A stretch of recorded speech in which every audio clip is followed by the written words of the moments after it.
semua. Shalom. Perkenalkan, nama saya Sri Sipakoli SEMM, NIP 197800516 kos 1022001. Saya masuk Politeknik Negeri Ambon TMT tahun 2009. Saya lulusan Universitas Persaingan Indonesia, Yayasan Administrasi Indonesia Jakarta tahun 2008. Saat ini saya merupakan salah satu staf pengajar jurusan akuntansi Politeknik Negeri Ambon. Mata kuliah yang saya ampu adalah pengantar manajemen. Mata kuliah pengantar manajemen merupakan mata kuliah yang wajib dengan bobot 2 SKS dan dijanjikan pada semester 1 pertama sebanyak 16 anak bertemu. Capaian pembelajaran mata kuliah pengantar manajemen adalah menguasai konsep prioritas mengenai fungsi-fungsi manajemen dalam organisasi. Secara umum, mata kuliah pengantar manajemen merupakan mata kuliah yang disajikan kepada mahasiswa yang memuat topik-topik penting mengenai prinsip-prinsip manajerial, tugas dan peran manajemen dalam pengelolaan organisasi bisnis. Pemahaman terhadap materi-materi ini menjadi dasar bagi mahasiswa untuk dapat menguasai materi-materi lanjutan mengenai akuntansi dan manajemen keuangan, prinsip dasar keuangan, kewirausahaan, perpajakan, dan bisnis. Pengantar manajemen juga merupakan suatu kajian mata kuliah yang dalamnya berisi muatan tentang keseluruhan kegiatan yang dinamis dan berkaitan serta memahami tingkatan manajemen, keterampilan maupun peran-peran yang dapat membantu mahasiswa setelah lulus dan berada di dunia kerja. Mata kuliah pengantar manajemen terdiri atas 7 topik, yaitu konsep dasar. Yang pertama, konsep dasar dan ruang lingkup manajemen, tingkat manajemen dan keterampilan serta peran manajemen. Yang kedua, perkembangan teori manajemen. Yang ketiga, pentingnya peran perencanaan, jenis-jenis perencanaan dan langkah-langkah perencanaan serta pemecahan berbagai macam-macam masalah dengan cara tertentu, pengorganisasian dan prinsip-prinsipnya, kelima pengarahan seorang pemimpin terhadap bawahannya, keenam menjelaskan konsep dan ruang lingkup fungsi pengawasan, ketujuh pengambilan keputusan untuk mendukung organisasi dalam mencapai tujuan. UTS akan dilakukan pada pertemuan ke-8 dan UAS akan dilakukan pada pertemuan ke-16. Metode pembelajaran perkuliahan pengantar manajemen yang saya pakai terdiri dari ceramah, diskusi, tanya jawab, serta contoh kasus. Setelah mahasiswa menyelesaikan perkuliahan, maka menjadi kriteria penilaian adalah absensi sebesar 10%, ujian tengah semester sebesar 30%, nilai tugas 20% dan ujian akhir semester 40%. Berikut ini saya sajikan pemaparan saya pada pertemuan ke-9 tentang pengorganisasian.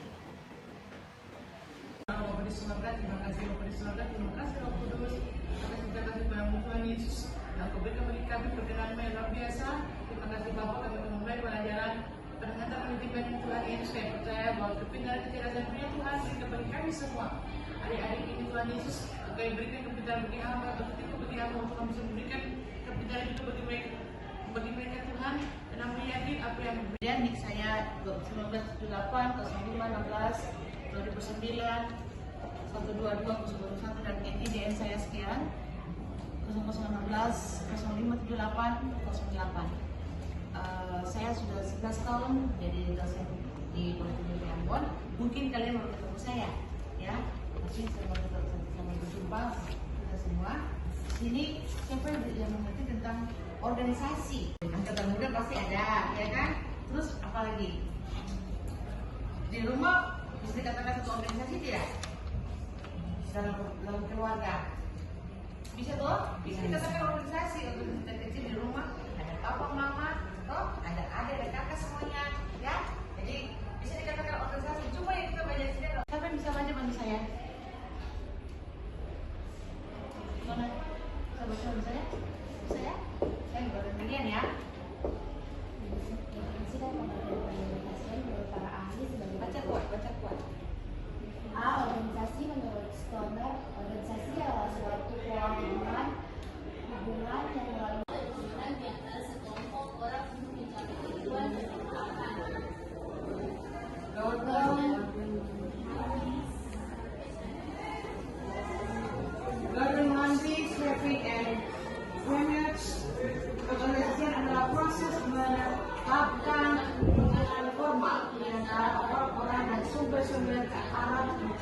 tujuan. Terus ya, organisasi yang merupakan Ada apa-apa semuanya dari ketika untuk bertanggung jawab. Bagaimana solusinya? Masalahnya apa? Dalam organisasi pasti ada masalah, dan mungkin tidak ada masalah. Lebih dari 2 orang itu pasti ada masalah. 2 orang juga masalah, apalagi lebih dari 2. Ya kan? Seperti apa dalam organisasi? Apa yang harus kita lakukan dalam organisasi? Ya, terlintas kalian bahwa organisasi ini kalau mau bikin apa sebagai apa? Misalnya sudah pilkada atau apa ya? Itu kan ada mereka punya lembaga ya, masing-masing partai punya itu yang dikatakan organisasi juga ya. Terus di desa-desa juga pasti ada organisasi angkatan muda dan sebagainya ya. Lebih dari 2 orang, banyak program yang dibuat dalam satu organisasi. Programnya seperti apa sih? Kita belum pelajari tentang organisasi seperti apa ya. Terkait organisasi itu dari bisnis sebagai pemimpin apakah adik-adik tidak membutuhkan bantuan orang lain? Pasti membutuhkan. Kenapa? Karena kita cuma 2. Apa yang harus kita lakukan? Tidak bisa. Kita butuh orang-orang yang memiliki kemampuan soft skill yang tidak dimiliki oleh kita, tapi orang lain memilikinya. Misalnya kemampuan berbicara, ya, kemampuan beradaptasi, bisa merangkul masyarakat seperti apa. Kadang-kadang ada orang yang egois sendiri di dalam organisasi. Pribadi sendiri juga pasti egois, ya kan? Seperti apa? Apakah egois itu ditanamkan dalam organisasi? Apakah harus ditanamkan? Tidak boleh, karena kenapa? Organisasi itu membentuk kita menjadi pribadi yang kuat karakter, yang memiliki karakter yang betul-betul tangguh, mental tangguh. Ada masalah, hadapi masalah, bukan mundur dari masalah atau lari dari masalah. Saya, itulah organisasi, di mana kita terbentuk dalam satu lingkaran organisasi yang dalam satu ruangan yang memang membutuhkan satu dengan yang lain. Kepala organ tubuh kita tidak mungkin kalian punya kuasa untuk apa sih yang harus dilakukan. Oh ya, kalau ada masalah, masalahnya apa dulu? Harus tahu titik permasalahannya apa dulu ya. Jangan sampai kalian mengambil salah keputusan, salah mengambil keputusan. Salah mengambil keputusan dalam satu organisasi itu bisa fatal. Karena kenapa? Dalam organisasi itu bukan hanya kita sendiri yang memimpin diri kita, tapi orang lain juga butuh kita memimpin mereka, memberikan tanggung jawab kepada mereka. Seperti apa tanggung jawabnya? Tergantung dari pekerjaan yang kita percayakan kepada mereka. Bisa paham? Bisa paham ya? Kira-kira ada yang mau bertanya sampai sejauh ini? Ada yang mau bertanya? Ayo, transfernya. Harus aktif, dengan saya harus aktif. Saya terlalu cepat, ibu harus terlalu cepat. Tapi saya terlalu cepat ya? Terlalu cepat? Tidak? Masa? Saya cepat? Betul? Tapi kalian paham tidak? Paham ya? Saya pengen kalian tuh mengerti, pahami. Kalau kita dosen berbicara di depan, kalian, tanya kan? Ibu, saya pengen tanya. Saya ketemu organisasi seperti begini, Bu. Misalnya angkatan muda di rumah ya. Di rumah pasti ada tuh angkatan muda muslim ya. Pasti ada. Dengan dia punya 10 orang, 10 pemikiran yang berbeda-beda. Dan stylenya yang berbeda-beda. Ada yang acuh tahu ya. Betul saya, itu egois. Ada yang acuh tahu, ada yang acuh tahu, ya kan? Terus ada yang betul-betul gesit dalam bukan ini kamu tanggung jawabnya ini ya, tolong bantuin dong, bisa nggak? Ya udah deh, kita jawab sendiri. Terus kumpulin data ya, ini kalau kita bikin ini kira-kira bisa menghasilkan berapa income? Misalnya mau bikin kegiatan muslim ya, misalnya untuk anak-anak, tingkat anak-anak, apa ya, kegiatan apa misalnya baca Al-Quran ya, atau ya,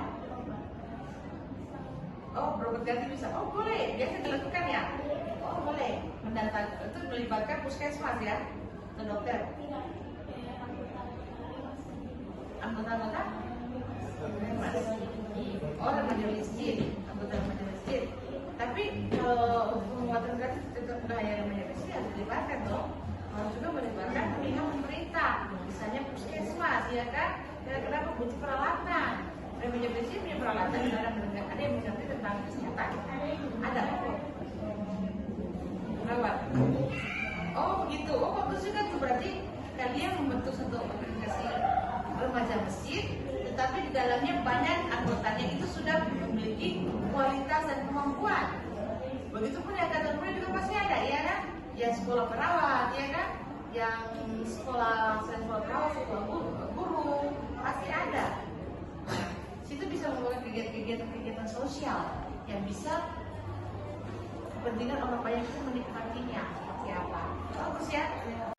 Mengambil keputusan cakap dalam hal pintar-pintar melihat situasi untuk keputusan mana yang diambil untuk karyawan. Apa sih yang diutamakan? Itulah manajemen. Dan harus teratur, tersistem, terorganisir. Bisa teratur, tersistem, terorganisir yang baik. Lalu harus bisa bijaksana. Jangan sampai membuat karyawan menjadi tidak mau lagi bekerja.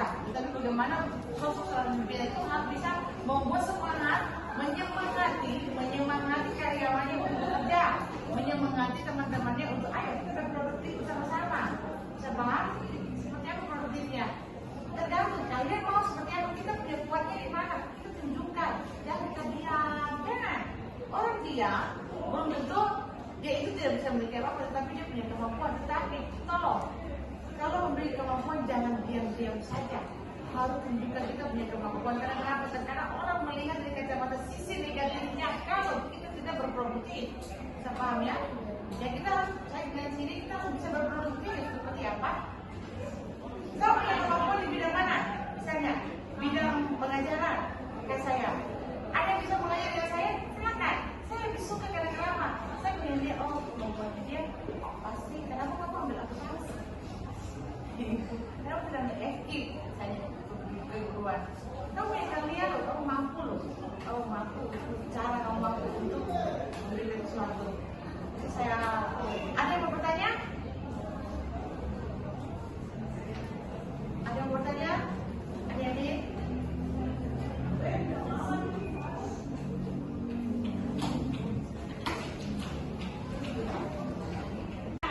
Dengan sumber daya alam yang ada di sekitar, bisa paham ya? Sumber daya alam di sekitar kalian sebagai anak muda, bisa apa yang bisa kita buat ya?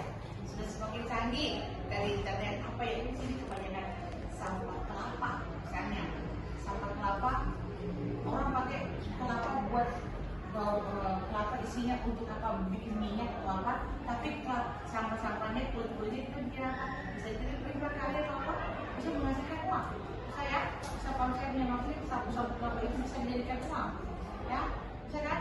Jadi bagaimana cara membentuk organisasi itu bisa menghasilkan apa saja yang bisa dibuat untuk menjadikan sebuah barang yang indah dan baik dan bagus dan bisa dijual untuk mendapatkan income.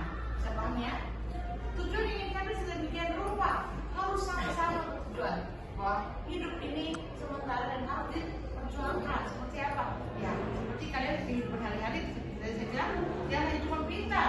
Orang bisa pintar bicara tapi kalau bekerja sih pintar apa? Ya kan?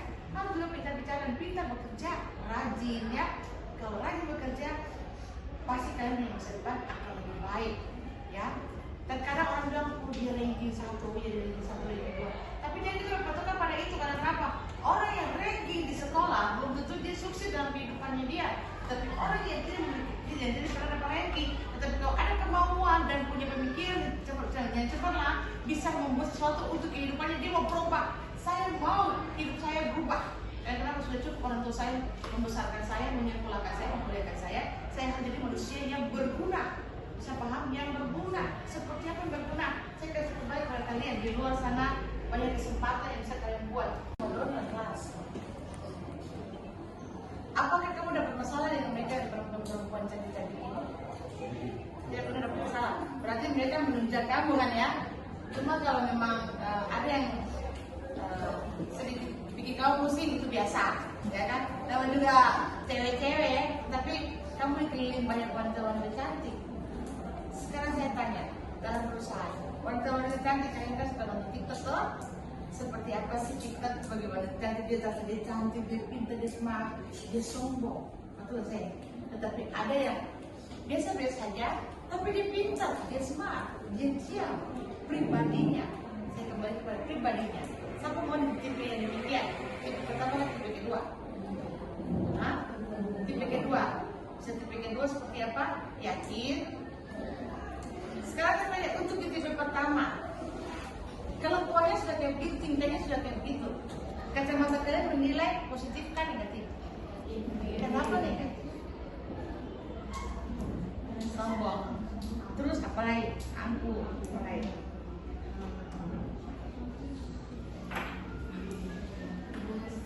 Egois. Apakah dibutuhkan dalam organisasi? Sangat membantu organisasi kan tipe-tipe yang demikian? Tidak. Tapi kalau dia punya kelebihan lobby ke sana kemari, ayo, dia punya kelebihan, dia lobby untuk dapat proyek. Dia sangat pintar lobby. Karena kenapa? Dia pikir dia cantik, dia jual dia punya diri. Bukan berarti jual diri dalam hal apa, tapi dia jual dia punya kemampuan untuk berhubungan orang. Pak, saya punya program begini Pak. Saya mampu mengerjakannya. Perusahaan saya bisa. Perusahaan saya mampu Pak. Kita punya sekian karyawan. Dengan dia punya kemampuan divisinya masing-masing. Pasti bisa dong, ya kan? Terus kira-kira gimana Pak? Bapak butuh nggak? Saya menawarkan nih Pak programnya, nggak banyak-banyak kok Pak. Jasanya cuma 10 juta. Misalnya jasa interior rumah, desain interior rumah sudah jadi nih, mau dibuat disulam di rumah sultan. Dia punya organisasinya ada, ya toh bagian tertentu lah yang bisa mebel ya, untuk membuat rumahnya menjadi rumah seperti rumah sultan, dekorasi berwarna emas semuanya. Saya langsung si bapak bilang, oke, kira-kira bisa bikin dia punya gambarnya di rumah saya, kamu bisa lihat ruangan ini, ruangan depan jadi apa, ruangan tengah jadi apa, ruangan dapur seperti apa, gimana. Dia menawarkan diri. Apakah kita organisasi membutuhkan dia atau tidak? Bicarakan hal yang sangat prinsip dalam organisasi, misalnya kita bicara ujung-ujung uang, sangat sensitif, ya kan? Sangat sensitif. Berapa rupiah yang sudah ditandatangani? Berapa rupiah kamu terima? Harus ada tanda bukti terima uang untuk bayar apa-apa saja, harus tersusun terlist dengan baik. Keperluannya apa saja dan biayanya berapa saja. Tiba-tiba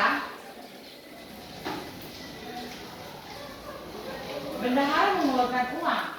Hari-hanya sebelum hari H semuanya sudah dilunaskan, tetapi ada yang belum terlunaskan dan langsung orang tersebut, misalnya catering ya, catering belum dibayarkan, tapi catering sudah dimakan, makanan sudah dimakan. Nah, belum dibayarkan, ini uangnya siapa yang pegang? Sedangkan yang bagian konsumsi, dia punya tanggung jawab untuk membayar catering, ya kan? Dia yang besar, dia harus bayar CDP, kan mana? Kalau CDP, bagaimana makanan bisa datang, orang bisa makan. Berarti catering itu dia punya simpanan uang, ya kan? Tapi di mana-mana catering minta bayar uangnya dulu, 50% bayar dulu, sisanya nanti 50% bakalan. Nah, sekarang kasusnya adalah makanan sudah jadi, sudah dimakan, ya, sudah dimakan, tapi belum dibayar lunas. Lalu bagian konsumsi nih, yang bertanggung jawab mengenai konsumsi, dia nih sedang datang, dia orangnya nggak datang,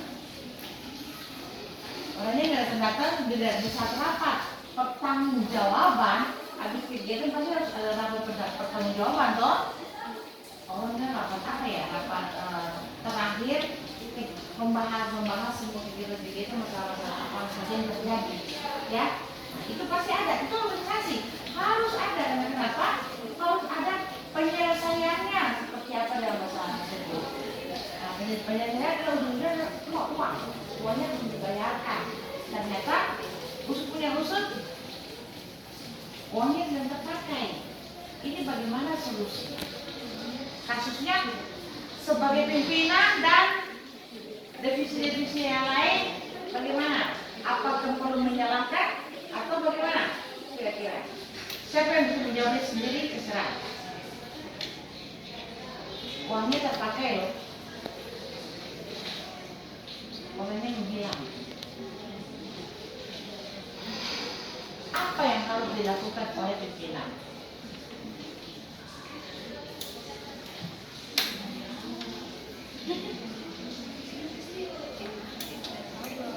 Ya, apa?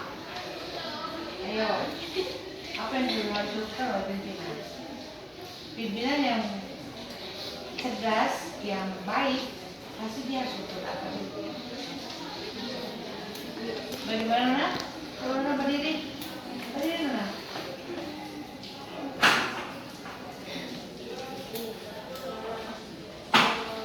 Kita kalau sebagai pimpinan yang baik, kalau dihadapkan dengan masalah seperti itu, yang pertama kita benar harus mencari jalan keluar. Supaya segala sesuatu yang dilakukan itu tanpa ada emosi, sehingga semuanya itu bisa berjalan dengan baik dan bisa mendapatkan jalan keluar juga dengan baik. Oke, solusinya seperti apa sih? Bisa bantu saya memberikan solusinya? Ayo, saya kiri. Solusinya seperti apa?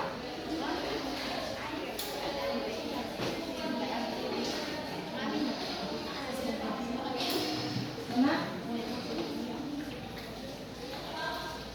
solusinya bagaimana?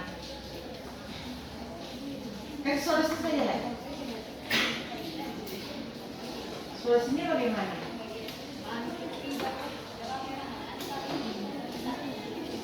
Bisa datang. Oh, sih mau bayar kan? Begitu? Kan mau mana? Oh, sih kan mau bayar. Ini semua gini. Ayo, kira-kira harus bagaimana? Ayo, harus bagaimana?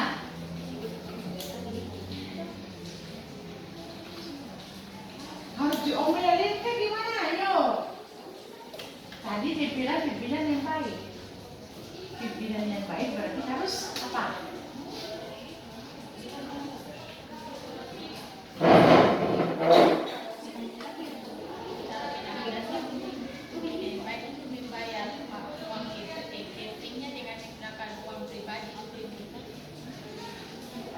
Menggunakan uang pribadi. Lalu uang dari yang sudah dikumpulkan untuk pendanaan kegiatan tersebut akan dikembalikan kepada pimpinan gitu. Bayarnya gaji uang pimpinan gitu. Karena ini organisasi loh, bukan proyek pribadi. Kalau proyek pribadi oke, saya pribadi yang tanggung, ya kan? Nggak usah pikir makan dulu semua saya tanggung, ya kan? Oke, yang lain ada? Ayo. Berjalan dengan lancar tanpa kendala. Yang kedua, bagaimana cara menyelesaikan suatu masalah dengan organisasi agar masalah tersebut cepat terselesaikan. Yang pertama apa? Bagaimana menjalankan organisasi? Organisasi ada berjalan dengan lancar tanpa kendala. Dan yang lain yang kendala. Saya tadi sudah pesan. Kalau mengambil keputusan dalam satu organisasi itu bisa fatal. Karena kenapa? Dalam organisasi itu bukan hanya kita sendiri yang memiliki kita, tapi orang lain juga butuh kita memimpin mereka, memberikan tanggung jawab kepada mereka. Seperti apa tanggung jawabnya? Tergantung dari pekerjaan yang kita percayakan kepada mereka. Bisa paham? Paham ya? Kira-kira ada yang mau bertanya sampai sejauh ini? Ada yang mau Kedua itu teknologi yang digunakan.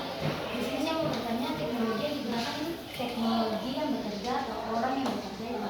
Lalu orang-orang apa yang terlibat dalam organisasi tersebut. Oke. Dalam organisasi semua orang dari latar belakang pendidikan yang berbeda-beda, ya. Semakin banyak teknologi orang dalam satu organisasi, semakin banyak pemikiran yang dibutuhkan, yang dipergunakan. Tapi ujung-ujungnya adalah kita mengikuti perkembangan sesuai dengan teknologi yang ada. Karena kenapa saya bilang, bagaimana orang mau tahu kalau ada konser atau ada kegiatan di mana kalau tidak ada teknologi yang memberitahukan. Semungkin kan satu orang tadi kita bawa, nanti ada ini nih, ada mau konser ini kan, semungkin yang begitu. Pasti dia bikin secara iklan, ya kan? Yang pastinya di teknologi yang membuat tersebut semua orang tidak mungkin tidak punya teknologi, semua orang pegang. Berarti bahasa semua Android. Nah, dia mau coba untuk memberikan informasi dengan teknologi. Ada kegiatan konser ini tapi dia tidak menyebutkan nama atau siapa, dia menyebutkan artisnya saja. Kalau betul lewat di jalan-jalan pasti ada konser siapa, artis siapa yang setelah lagu hari, ya kan? Nah, itu saja yang diberitahukan. Tapi orang tidak tahu ada apa di dalam konser itu, misalnya ada kampanye atau apa, orang tidak perlu tahu. Apa? Nah, teknologi dibutuhkan begitu. Jadi orang-orang yang mengerti akan teknologi sangat dibutuhkan. Karena kenapa? Untuk melihat animo masyarakat, melihat pandangan masyarakat seperti apa untuk kita punya kegiatan dalam organisasi. Paham ya? Misalnya, organisasi membutuhkan dana besar. Bagaimana untuk mendapatkan dana? Nah, itu koordinasi satu dengan yang lain. Pimpinannya harus tahu karena apa? Sebagai seorang pimpinan, dia mau semuanya sempurna dan ada yang kurang atau ada masalah kemudian hari pada hari hanya. Paham ya? Harus ada koordinasi tuh. Sekarang saya bertanya, kalau itu tidak ada koordinasi, kira-kira bisakah sih acara berjalan dengan baik? Kenapa saya bisa?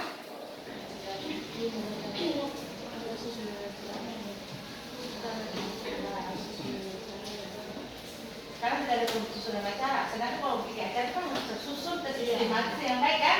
Nah, seperti apa sih? Harus tahu acara pembukaannya apa ya? Oh, basa-basi mungkin oleh MC, ya, undang kepala daerah, meramaikan, ya kan? Undang kepala daerah, pasti anggota dewan juga, iya kita undang aja loh Pak ini untuk meramaikan. Ya, orientasi orang menilai seperti apa? Biarlah orang yang menilai. Tetapi kita buat acara berbeda yang baik, ya kan? Untuk kegiatan berbeda yang baik. Nah, harus ada komunikasi satu dengan yang lain. Sebagai pimpinan, saya bertanya, mana bagian keamanan polisi ditempatkan di sudut-sudut mana aja? Sudut timur, barat, utara semua ada. Di tengah-tengah juga ada, di tengah-tengah masyarakat pun ada intel, ada keamanan. Karena kenapa? Apabila sesuatu terjadi, intel itu bertugas untuk mencari tahu ada apa sih sumber permasalahannya supaya ada keributan, apalagi anarkis ya. Supaya jangan ada keributan, karena semua orang pasti mau acara berjalan dengan baik dan terstruktur terorganisasi dengan baik.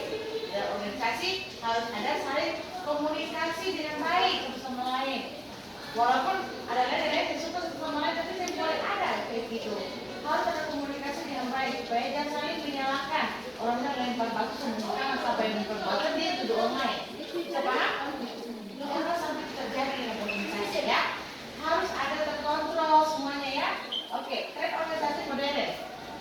Seperti apa sih? Rantai komando lebih pendek, rantainya kembalinya merupakan hubungan antara anggota organisasi berdasarkan tingkatan atau posisi dan kewenangan pada aliran klasik. Rantai komando mengikuti prinsip skala dan dituntut adanya pikiran spesifik dan kondisi yang berubah.